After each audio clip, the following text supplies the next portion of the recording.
Hey guys, I hope you're all doing really well. One of the questions that I get asked most frequently through this YouTube channel or through my website is how do I approach playing at a session as a bodhrán player? And it's kind of a difficult one to answer just writing, whether it be in the comment or responding to an email. So I thought I'd make a YouTube video to kind of break down some of the key pillars of things to consider maybe before you approach your first session as a bodhrán player, and to demystify what you need in order to be an effective bodhrán player at a session. If that's of interest to you, then please keep watching to these 3 top tips and let me know what you think at the end of this video. So the first top tip that I'm going to share with you might seem obvious, but just important for us to reference, is that before you approach your first session, it's worth really having the fundamentals of this instrument, the bodhrán, really solid. Now, when the bodhrán started to become popular in Ireland during the 1960s and 1970s, bodhráns were very cheap to make. It's just a piece of wood and a piece of skin. So they were manufactured very quickly and very cheaply and sold quite cheaply to tourists, people who visited Ireland and maybe were very interested in traditional Irish music, but couldn't afford to spend several £100s on a guitar, or even more on a fiddle, or even more on a box. You know, some of these instruments are uilleann pipes, my God, they're so expensive, you know, because there's so many layers to the build process for those instruments. So bodhráns became much more affordable, and as a result, people bought a bodhrán, and I guess in some certain instances, there was a kind of insinuation on buying the bodhrán that you could then sort of join in a traditional Irish session. Now, if you had some musical experience and you had some musical background, maybe that could work. But if you're brand new to music, sometimes that could then break the flow of the session. And as a result, the bodhrán did have a bit of a bad reputation. And sometimes people still, you know, have a bit of a negative connotation when it comes to bodhrán at a session, in terms of maybe bodhrán players not being musical or not listening or being disruptive in terms of their musical contribution. So the first kind of top tip is to make sure at the fundamentals, you have the fundamentals of bodhrán technique and musicianship down. Now, what I mean by technique is being able to play sort of some jigs and some reels, okay? So being able to identify jigs and identifying reels. I'm not going to go too deep into that right now, because I've got lots of videos where you could explore that. I'll link one right down below for you in case you'd like to explore the different traditional Irish dance patterns. But being able to play your reel and your jig, nothing flashy, nice and simple, and being able to identify whether it's a jig or a reel, then being able to play a solid beat, whether it be jig or reel, along with the other musicians, matching 2 things.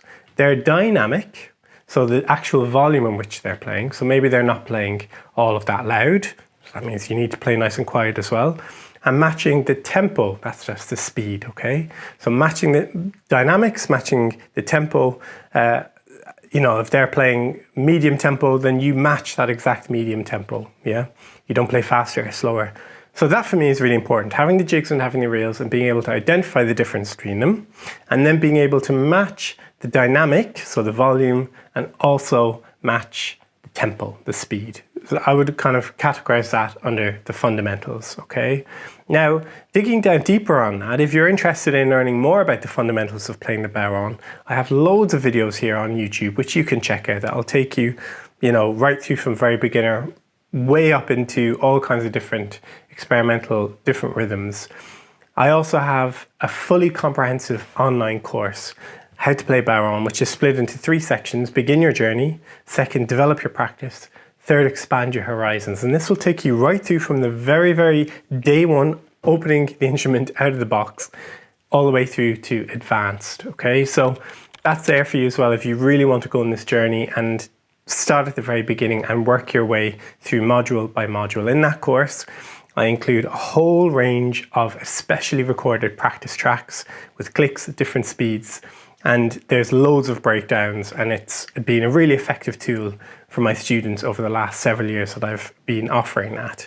So that's there for you if you're interested in developing the fundamentals, which is my first top tip to pin down the fundamentals before you approach your first session. The second thing I'd like to explore is the tools that we bring to the session. Of course, we've got our bodhrán and we've got our tipper, our stick, or our kippeen, whatever you want to call it. You've probably already invested in a bodhrán, so in that sense, you want to try and make that work for you as best as you can. Now, if at all possible, I always recommend to my students to go for a handcrafted bodhrán. Now this is a beautiful handcrafted drum made by Russell in Canada of Bridget Drums. My Bridget bodhrán, I absolutely love it. Beautiful handcrafted drum.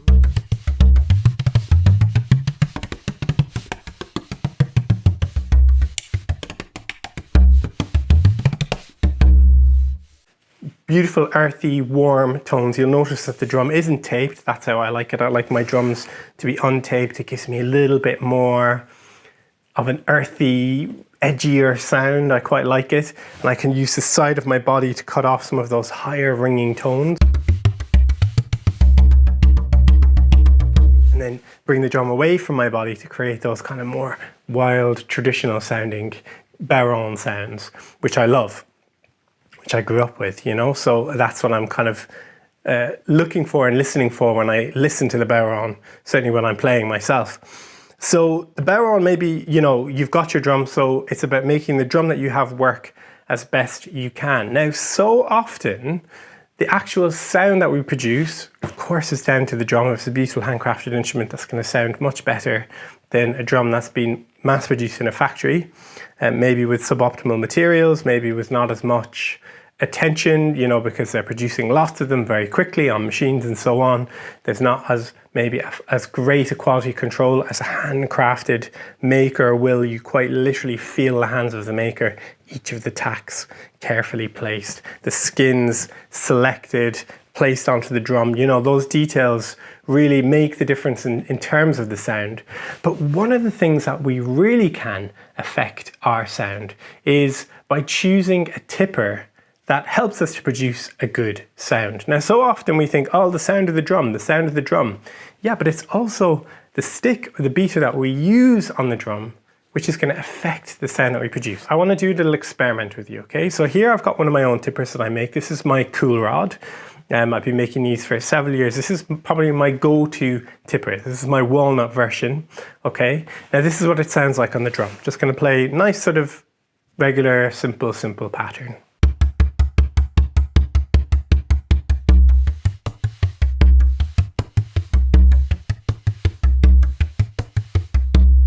Okay, now this is a chopstick.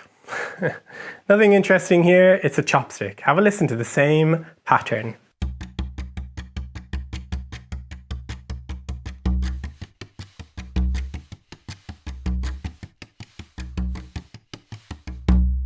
Okay, that was the chopstick. Now this is a really old school bodhrán tipper. This is a big, chunky, crazy old school tipper. And have a listen to this.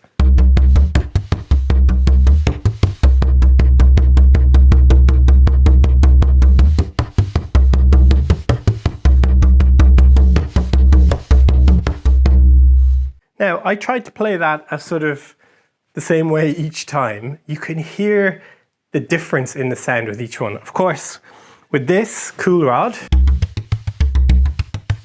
you have an even mix of highs, lows, and mediums in terms of the actual physics of the sound. You have a little bit of click because the tipper is made out of rods of wood, yeah, so it's not one solid piece of wood.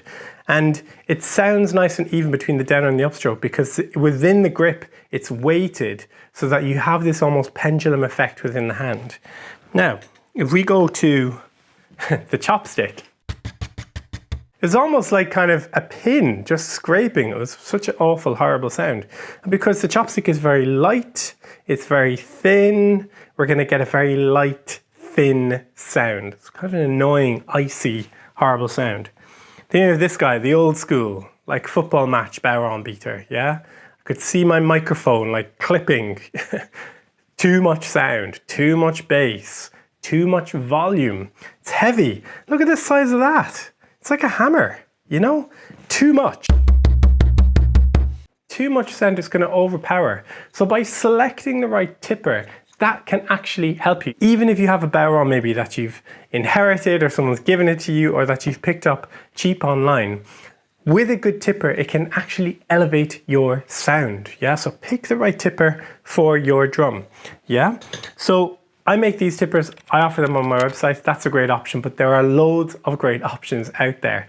What I'm challenging you to do is think about the tools. Which tipper am I using? And how does it affect the sound that I produce? Because if I produce a nice sound, if I produce a musical sound, that's going to affect all the other musicians. If I produce that icy, horrible thin sound, or that ogre, almost over the top, heavy, loud, obnoxious sound, that's going to affect the other musicians too. So think about it. Tools of the trade. Tipper. Which tipper are you going to use when you go to your first session? The third and final thing that I want to talk about now is session etiquette. And I get asked about this a lot, particularly in my in-person workshops, because people kind of want to go, right, what's the deal with session etiquette? And the way that I always answer that question without being too obtuse, because that's just annoying, is I always say, think about it when you go into a group of new people. Maybe you go to sort of a social gathering of people that you don't know, like a wedding or a christening or whatever, you know, a situation where you're meeting lots of new people. And could you imagine if you walked in, you stood on the table, started stomping your feet, clapping your hands, and talking and shouting at people, everyone in the room? I mean, this is kind of an extreme example, but, you know, I don't think people will be like massively into that, you know? And I say it's the same thing with a session. Go in, listen, as in listen to the musicians, have a feel for what the vibe of the room is. Maybe go the first week and just have a listen. And maybe have a little chat with somebody in the break, or if you see someone pop out, you know, to go to the loo or go to the bar or whatever, you can just kind of go, hey, how's it going? You know, I'm a musician as well, and I have a bodhrán, but I don't want to, you know, break the flow, or I don't know how you feel about me playing on one tune or something to that effect. So that you can kind of just sort of slowly, gradually case it out, and then maybe play for one tune and then stop and then see how that goes. And then maybe someone goes, hey, that sounded great. Do you want to play on this one? We're going to do a fast set or whatever. And there you can kind of go, yeah, brilliant. Whereas if you go in and you stand on the table and you start doing the biggest, fastest rhythm, you know, that's obviously not going to go down as well as the sort of more softly approach. Now, the other thing with etiquette is, you know, it's kind of a silly concept in a way, because every group, every place, different parts of the world will have different etiquettes. You know, it's like some cities you go to just have a friendly, open vibe where people are more likely to talk and chat to each other. You know, some places are a lot more closed off. So it's the same with sessions. And, you know, within a session, people might be having a good day, it might be tired, it might be very warm, you know, so they're all things to consider. I always say lead with your ears, lead with your eyes. So have a listen to the vibe of the music, and look, see what if people are kind of open and sort of smiling and sort of welcoming people into the group. The other thing to mention is that in some sessions, you know, it's actually a closed session. So the bar maybe has paid 3 musicians and said, sit in the corner and play some traditional Irish tunes, or just tunes generally. It could be English tunes, French tunes, Irish, a mix, Celtic, whatever. And, you know, it feels like a session where anyone can just join, but actually the musicians are being paid to just sit and do it and, you know, perform like it's a traditional session. So sometimes people kind of go, hey, can I join in? And they're like, whoa. It's not because they don't want you to join in. It's just because they're like, whoa, we've kind of been asked to do this thing. We've been contracted maybe. You know, we do this every third Friday and we're contracted for 10 months, you know, to do this. And we just have to do this. We're actually in a band and we're writing our album. And, you know, it's sort of a setup. So there's lots of nuances to sort of explore, you know, before you kind of approach. And I would kind of group those nuances under etiquette, you know. And if in doubt, ask someone at the bar, ask one of the musicians, as I said, if they're taking a little gap, you know, from playing, have a chat with them and just kind of go, hey, like, what's the vibe? You know, I don't want to intrude, but maybe, you know, could I play on a tune maybe? You know, I'm pretty quiet. I'm not going to kind of come in and rock the boat, you know, and that's a good sort of starting point. So just to recap, think about the fundamentals. Get the fundamentals really strong. Jigs and reels, non-negotiable for a traditional Irish music session. But the more you know, the better, okay? So starting with that, getting those really solid and then building on them. Second, think about the tools of the trade. You've got your bodhrán, but think about the tipper that you use. We've explored some of those different examples: thin, light, heavy, strong, and then that kind of in-between balance, yeah? So find a tipper that works for you, that creates a beautiful, warm, nice bodhrán sound, yeah? And then third, that kind of slightly elusive etiquette topic. What is etiquette? But just think of it, you know, like how we all kind of communicate and exist together in the world. I guess a lot of those rules are transferable to a traditional Irish music session. So team, I hope you enjoyed this video. Let me know what you think in the comments. Have you played at a session? How did it go? Let us know. And thank you for watching. I'll see you in the next video. All right, take care. Bye-bye.